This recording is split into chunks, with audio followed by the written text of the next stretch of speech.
Every Saiyan who ever lived died on a single night they never saw coming.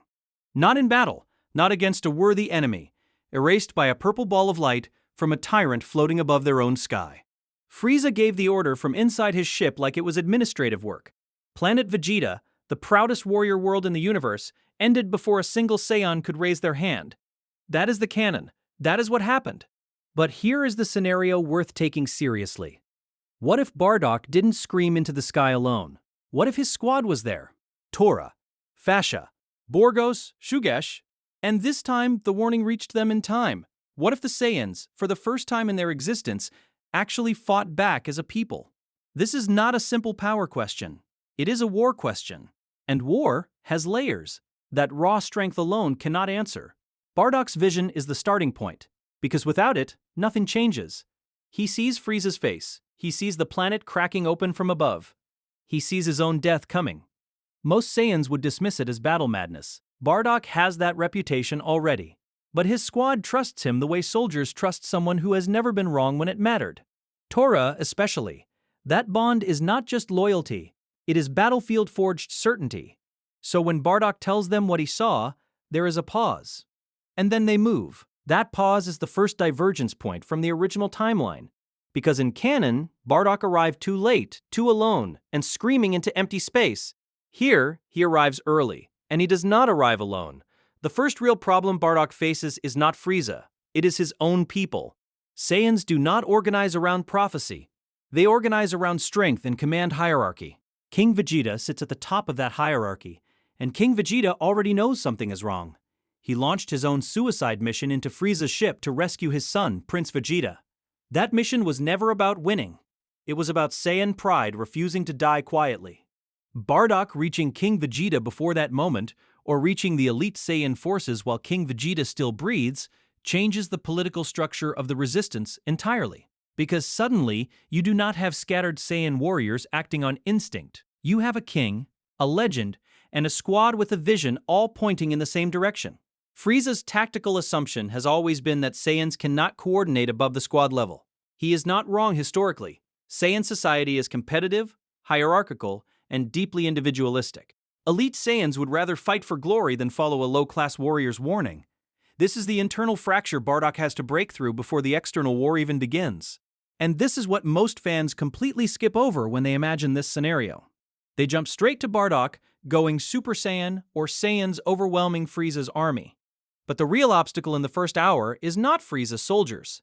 It is Saiyan pride. Getting Nappa, the elite warriors, the mid-class fighters, and the battle squads to move together, that requires someone they cannot ignore. Bardock is not that person by rank. He is that person by sheer force of presence and desperation. And desperation in a Saiyan is its own kind of authority when the alternative is extinction. The Frieza Force numbers in the millions across the galaxy. Planet Vegeta's Saiyan population is enormous but concentrated. That concentration is both the advantage and the vulnerability. Every Saiyan on the planet means maximum fighting power in one place. It also means Frieza's death ball does not need to chase anyone. One shot ends everything. So the survival scenario is not just about fighting, it is about forcing Frieza to fight differently. Because as long as Frieza can float above the atmosphere and fire from a safe distance, no amount of Saiyan strength changes the math. The Saiyans have to get the war off the planet or force the conflict into a space where Frieza cannot fire without risk to his own forces. Bardock's squad understands space combat. They have operated across dozens of planets. This is where their specific experience becomes strategically important, in ways fans rarely credit. Tora's raw power combined with Fascia's tactical instinct and Bardock's vision-guided foresight creates a command unit that is genuinely dangerous above pure power. They know how Frieza's soldiers move. They have worked alongside them for years as subjugated warriors. They know patrol patterns, chain of command weaknesses, which captains freeze under pressure, and which elite soldiers hesitate when facing Saiyan berserker aggression. That embedded knowledge is intelligence no outside army would have. It is the asymmetric edge hiding inside the Saiyan tragedy. The moment the Frieza Force realizes the Saiyans are not standing still and waiting for death, the tactical picture shifts dramatically. Frieza's generals, Zarbon, Dodoria, the Ginyu Force positioned elsewhere in the galaxy, are not immediately present. The forces near Planet Vegeta are powerful but structured around suppression, not war. There is a difference between an army built to control subjugated people and an army built to fight a genuine rebellion. And Bardock, having the vision, uses that window before reinforcements can be called. The first engagements would be brutal and fast. Saiyan squads pushing into Frieza's ships before the order to fire is given. Not a glorious open battlefield. A desperate, bloody space combat ambush driven by the knowledge that standing still means death. This is the scenario most fans reimagine as a clean, heroic war. It would not be clean. Saiyans dying in the vacuum of space, squads being cut off, elites falling to Frieza's captains. But unlike the original timeline, the planet is still intact, and every Saiyan who survives the first wave gets stronger. Because Saiyans have Zenkai, every near-death experience spikes their power level upward.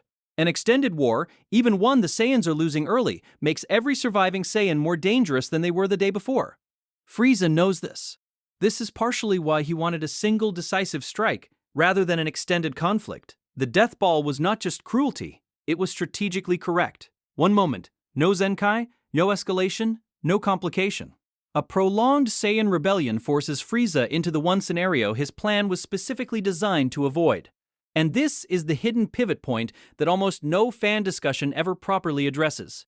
Frieza's entire empire is built on one principle above everything else: overwhelming force delivered before resistance can organize itself into something coherent. Every species he has ever eliminated was neutralized at the point of dependence, not at the point of rebellion. The Saiyans were supposed to follow that same pattern. Useful, then disposable, then gone before they realized what was happening. But a prolonged rebellion does not just disrupt that pattern, it exposes it to the rest of the universe. Every planet under Frieza's control that hears Saiyans are still fighting starts running a different calculation. Frieza understands this immediately. This is not a man who miscalculates political consequences. The moment Bardock's warning spreads through the Saiyan ranks and the first Frieza ship is boarded, the clock changes for everyone. Zarbon receives the alert first. His instinct is containment. Keep this quiet, crush it fast, report a clean result. Dodoria's instinct is simpler. Bring enough power to make an example so severe, no one asks questions afterward. Neither of them fully grasps what Bardock's squad represents yet. They still see low-class and mid-class Saiyan soldiers. They do not see what Bardock's vision has turned his squad into: a unit fighting without the fear of death because they have already seen it. There is a psychological layer here that Frieza's generals are not equipped to process. Frieza's soldiers are powerful, disciplined, and loyal through fear. They are not built for opponents who have already accepted that they might die. Bardock's squad is not fighting to survive at this point. They are fighting to make the death mean something. Tora bleeding in zero gravity, still moving forward. Fascia covering angles no elite soldier expects a low-class Saiyan to cover. Borgos and Shugesh functioning as impact hammers. Not elegant, not tactical. Just unstoppable Saiyan mass and fury hitting the right targets at the right moment. This squad has cleared dozens of planets together. They know each other's timing at a level that transcends power levels entirely, and every soldier they push through a Zenkai and survive makes that timing sharper, faster, more violent. The mid-tier Frieza soldiers start falling back, not routing, pulling back to regroup and wait for heavier assets. That pullback is the first real signal that something has gone wrong with Frieza's original plan. Because now the Saiyan elites, watching Bardock's squad hold ground against forces that should have erased them, start to move. Nappa does not need ideology to join a fight. He needs to see that the fight is real and winnable enough to be worth his power. The elite Saiyan warriors entering the conflict changes the force projection entirely. You now have Zenkai-boosted mid-class veterans and physically dominant elites operating in the same space for the first time as a unified threat. Frieza watches this from his ship and makes the decision that defines the rest of the scenario. He does not send Garban and Dodoria together. He does not wait for the Ginyu Force. He moves himself, and this is the moment most fans have been waiting for, but it is also the moment they most misread. They imagine Bardock reaching Frieza and somehow matching him. Even a transformed Bardock does not match final form Frieza in a straight contest. The power gap between even the strongest Saiyan alive at this point and Frieza's true ceiling is enormous. Frieza at full power destroyed Planet Vegeta without visible effort. That is not a gap raw Zenkai closes in days. But Bardock was never trying to beat Frieza alone. That was Canon's version. A lone Saiyan screaming into the inevitable. This version is different. Bardock's goal is not to win the fight against Frieza. His goal is to survive the fight with Frieza long enough for the situation around Frieza to become irreversible. Every minute Bardock forces Frieza to engage personally is a minute Frieza is not giving strategic orders. Every exchange that pushes Bardock through another Zenkai threshold is a minute the Saiyan forces consolidate further. Frieza is not used to being the one creating time for his enemy. He is used to ending time for everyone else. This reversal does not make Bardock Frieza's equal, it makes Bardock the most dangerous distraction in the history of the Frieza Force. And Frieza, for the first time in this conflict, is genuinely irritated. Not afraid. Irritated, there is a distinction there that matters. Irritation makes Frieza commit more directly than is tactically wise. He stops managing the battle as a commander and starts engaging it as a destroyer. That shift is exactly what Bardock's vision told him would either save the Saiyans or confirm their end. Because Frieza fully committed to personal combat is Frieza not watching what his fleet is doing. And what his fleet is doing, without his direct command, is beginning to fracture under sustained Saiyan pressure. Captains making independent calls. Soldiers abandoning formation to avoid Saiyan berserker rushes.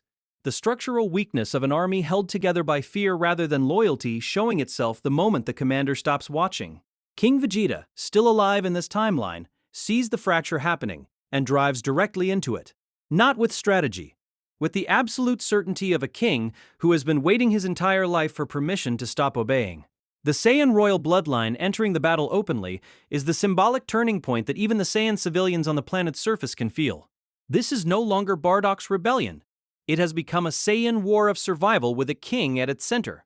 Frieza recognizes this shift, and it is the first moment in the entire scenario where something close to calculation replaces irritation in his expression. He cannot fire the death ball now. His own forces are too entangled. The collateral would destroy his fleet alongside the planet. The trap Bardock designed with a vision and a squad of 5 has now closed around the most powerful being in the universe. Not because the Saiyans overpowered Frieza, because they made his most decisive weapon unusable. This is the part of the scenario that actually matters, and almost nobody talks about. Frieza's power is not the issue. Frieza's options are the issue. Strip away the death ball, force him into prolonged personal combat, entangle his fleet, trigger Zenkai cycles across hundreds of Saiyan warriors, and the equation stops being one-sided. It does not become easy. Saiyans are still dying. The war is brutal and the cost is enormous. But extinction is no longer the automatic outcome the moment Bardock's squad refused to stand still and wait for it. What this scenario ultimately reveals is something the original DragonBallZ canon buries quietly underneath Goku's story. The Saiyans were not destroyed because they were weak. They were destroyed because they were never allowed to fight as a people. Frieza's genius was not his power level. It was his timing, eliminating a species at the exact moment before they could become what they were always capable of being. Bardock's squad surviving, warning, and pulling the war into open space destroys that timing forever. And a Frieza forced into a war he designed specifically to avoid is a Frieza operating outside the only plan that ever made him truly unbeatable. The scenario does not end with a clean Saiyan victory. It ends with something more interesting than that. It ends with Frieza having to make a second plan. And for a being who has never needed one, that is the most dangerous outcome of all.